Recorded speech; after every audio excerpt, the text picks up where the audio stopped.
Did you come at the time? Yeah, no. What happened? I didn't. You said what? What happened? Hey, bro. What the fuck? What happened with the situation? How have you spent the last year knowing that a child is dead?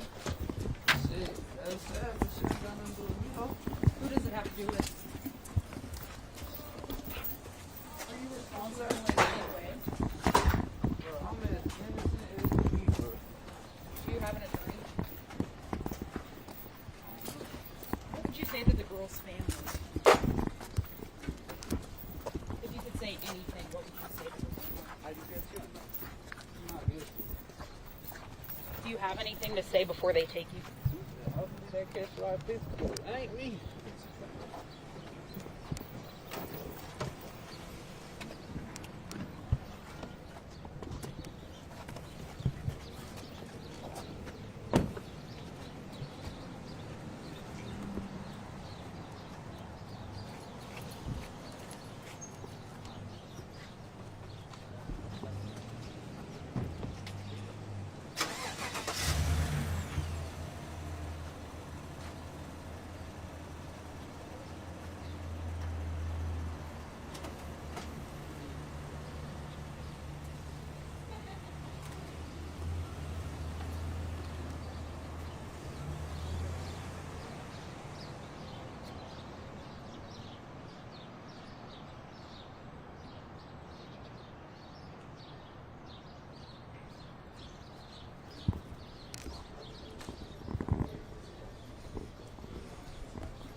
Good evening. No worries, no worries.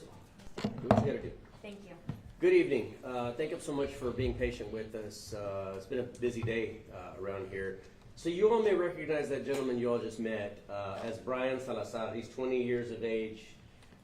He was actually involved, and the reason for this charge today is you all may recall a shooting involving a 4-year-old little girl, Marianne Marble, that occurred in 2024 at 6708 Windsor Hollow. Today he's being booked on several charges. 8 counts of aggravated assault mass shooting, which is a relatively new charge in the state.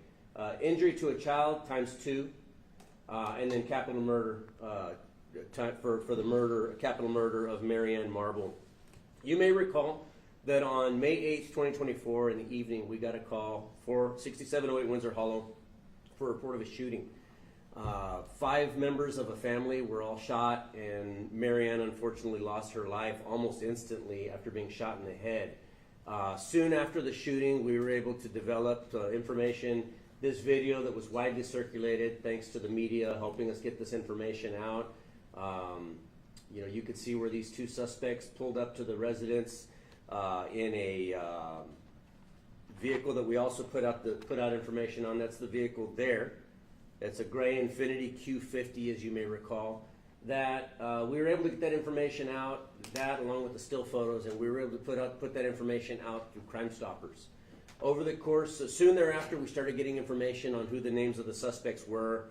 Isaiah Perales and Brian Salazar were 2 names that kept coming up as a result of the tips.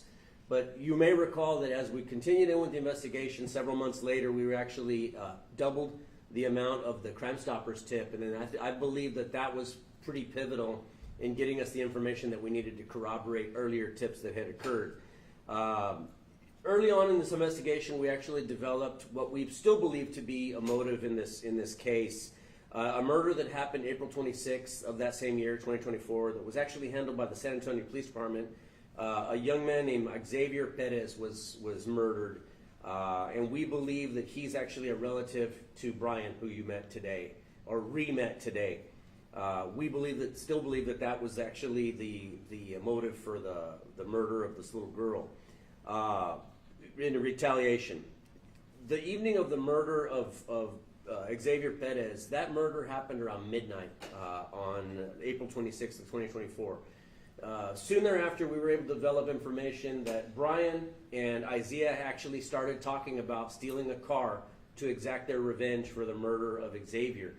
Sure enough, that murder happened around midnight. By 3 a.m., these 2 had actually stolen the Infiniti Q50 that was ultimately used several weeks later in the murder of Marianne Marble. And so they stole it in late April and then kept that car until such time as the murder occurred on May 8th.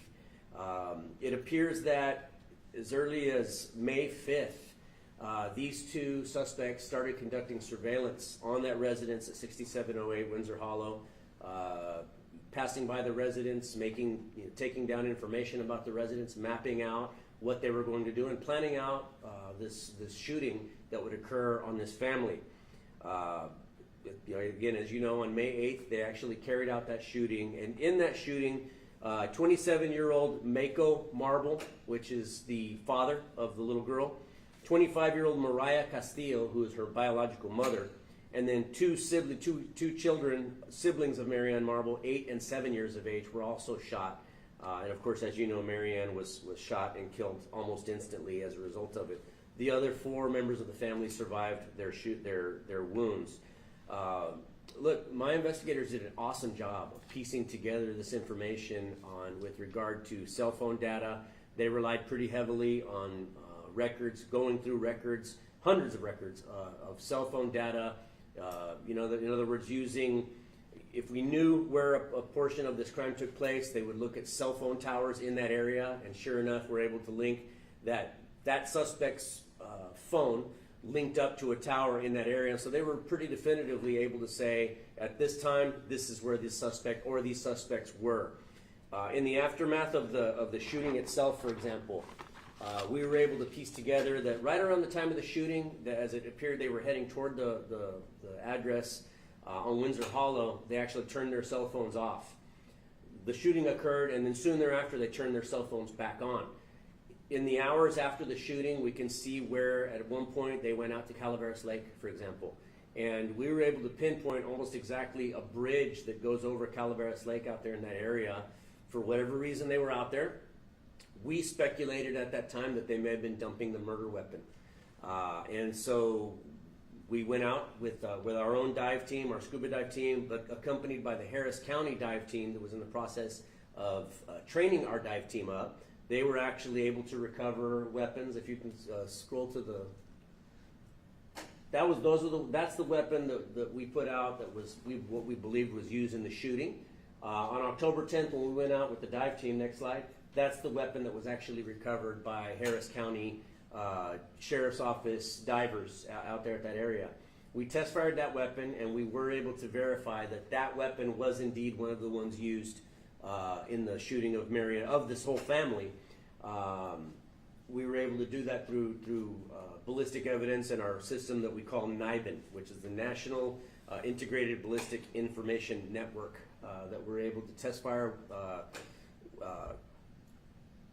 weapons, and then based upon the shell casing, we're able to match it up to other crimes. And so we were able to verify that this gun was used in the shooting itself. Soon thereafter, you all may know that we arrested, we conducted, let me back up a bit, my apologies.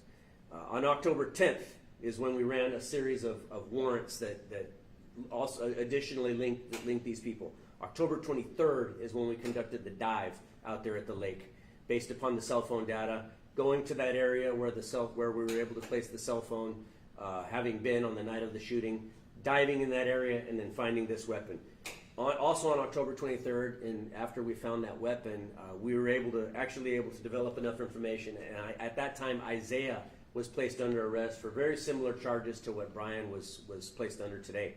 Our homicide investigators continued to work this case up, and to the point where the report documenting this case is almost 400 pages of just evidence after evidence after evidence, and different operations that we ran in furtherance of this case.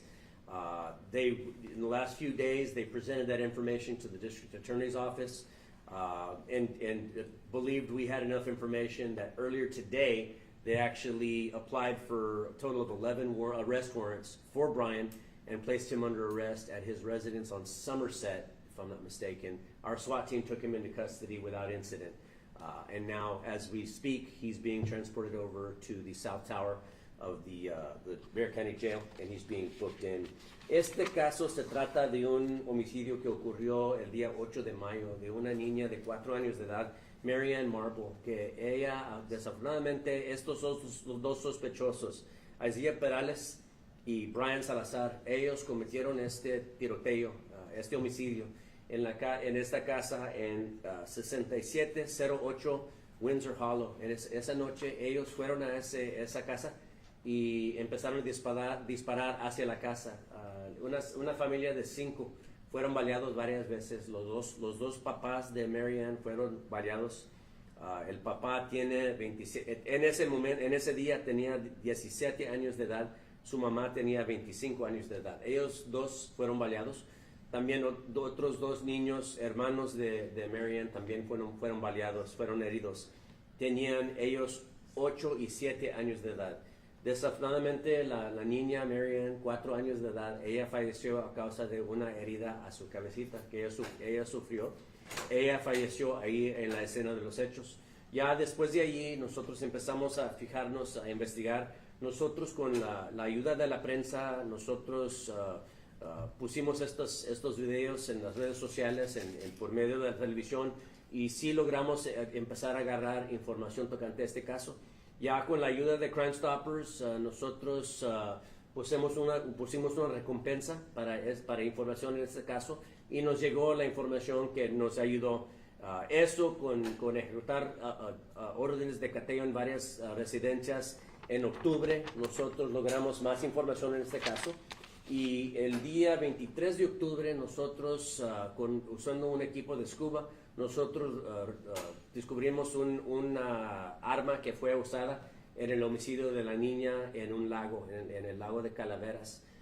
En ese día nosotros arrestamos a Isaiah Perales por este homicidio, por cargos similares a los que tiene Salazar ahora. Y este día nosotros aplicamos por 11 órdenes de arresto por Brian. Y esta tarde nuestro equipo de SWAT ejecutaron una orden de arresto para estas 11 órdenes de arresto y lo arrestaron sin incidente. Any questions? Yeah, is Ashton Garcia still a person of interest? Well, there are other persons of interest, and I believe Ashton is still listed among those. Now, I say that with the caveat that just because we're listing somebody as a person of interest doesn't necessarily at this point make them a suspect. But certainly we still would welcome more information. If anybody has further information to shed on this case, it's a big case. Again, my investigators have done an outstanding job of following all these leads, but there's always more information that can be gathered. So anybody that has information can please give us a call, 210-335-6000. They can also email us at bcsotips@bear.org. Along with the details from your investigation, has Brian been forthcoming when you guys have spoken to him or cooperative? Brian is not a very cooperative young man. He's had some choice words for everybody, myself included, just a little while ago. He's just not a real happy camper these days. Why? Because his criminal past is absolutely coming to catch up to him. And, if we have things our way, he's going to spend the rest of his life behind bars at the very least. Y todavía no se sabe por qué hicieron los disparos contra la casa. Nosotros pensamos ahorita que ellos lo hicieron porque un pariente de él lo mataron, se aparenta que lo mataron aquí en la ciudad de San Antonio unas cuantas semanas antes del homicidio de la niña, y eso lo hicieron como venganza por ese homicidio. Entonces ellos dispararon hacia la casa de la niña. Obviamente varios miembros de esta familia sufrieron balazos y ella falleció. Can you break down the 8 counts for the aggravated assault mass shooting? Sure.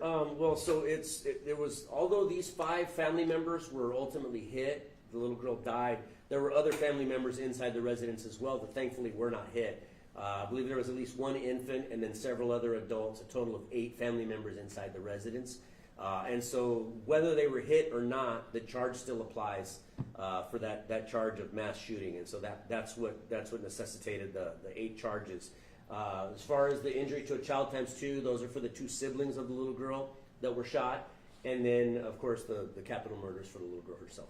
Being that she was under 6 years of age, that's what qualifies this for a capital murder.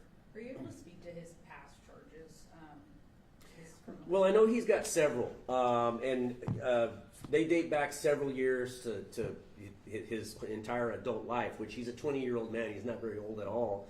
But I know that on the 10th of October, when we executed y'all interviewed us out at the scene, we executed a series of warrants, early morning warrants on that day, on several different addresses. But on that day, on October 10th, he was actually arrested for several lesser charges, at least one of them involving this case. So let me give you an example. That morning of October 10th of 2024, we arrested him for tampering with evidence.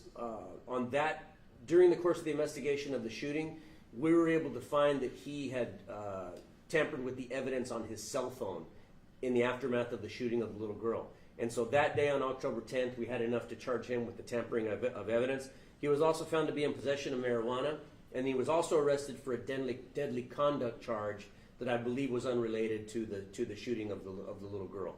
So he does have a pretty lengthy criminal history, being that he's only actually legally been an adult for about 3 years. This little girl is obviously never coming back to her family, but could you speak to the dedication of bringing her family some kind of justice with such a thorough investigation? Sure, absolutely. And we were just commenting on this today that unfortunately members of the little girl's family, certain members of her family still have not been very cooperative with us. They haven't really communicated with us very much at all. But even then, it was very important for our investigators to make sure that the justice is served in the interest of this little girl. I don't believe anybody whether or not anybody in that house was at fault for what happened to Xavier, for the other shooting that occurred, I can tell you definitively it was none of the fault of those little children that were shot and the rest of their lives affected. But certainly this little girl, at 4 years old, she's gone forever. Nothing can ever get her back.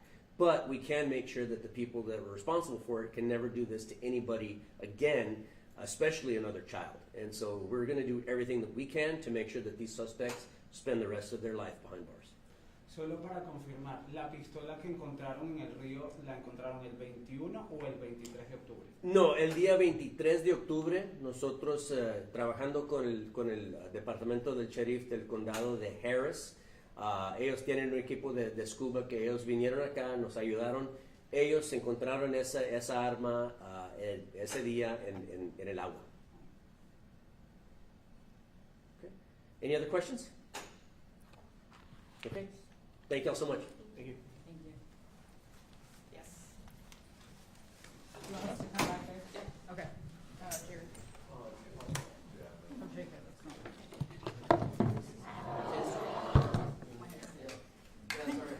Is that all right if Ken's? Yeah, I figured. Outside? Yeah, I'll meet you. Okay. Thank you. Here, I'm gonna give this back to you. Thank you.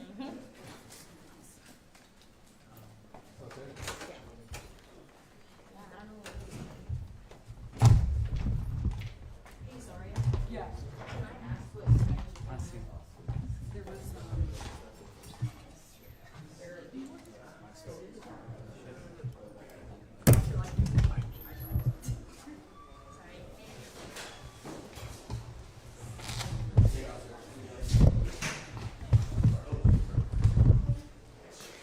we'll mic you up with this. I don't have a whole lot of detail on it, but I can tell you what I know. Okay, Yes. okay. I was busy with this one. Okay, I am sending voice memos on accident. No worries. A lot going on today. Let me put this to you. Hey, when was you may not know this, huh? When was the 3009? Was that last night or tonight? Oh, that was your governor? Yeah. I'm not sure, to be honest. My brother. What number are you, man? I know. My brother ended up going to Kohl's, so I don't even know. Oh, okay. what that was. I think it was actually. Is it Friday? Today's Friday. Should be tonight. Oh, the next time. Yeah. I just saw something on Facebook, but I couldn't tell if it was last night or so. Little county, only on top of that. You want the sound lot? I have an excuse. I graduated 100 years ago. You only need to exist.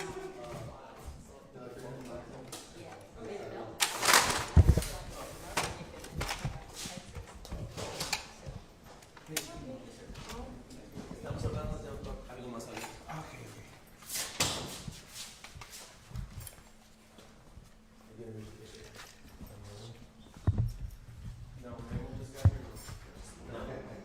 No, esto es algo diferente. Sí, sí. Yeah. Can you start with just kind of what you know about the Rosalinda Neanderthals?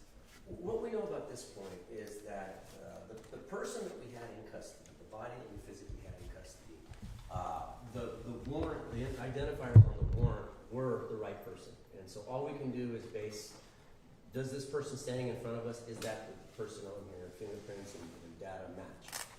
As it stands right now, the information that I have is that the person that we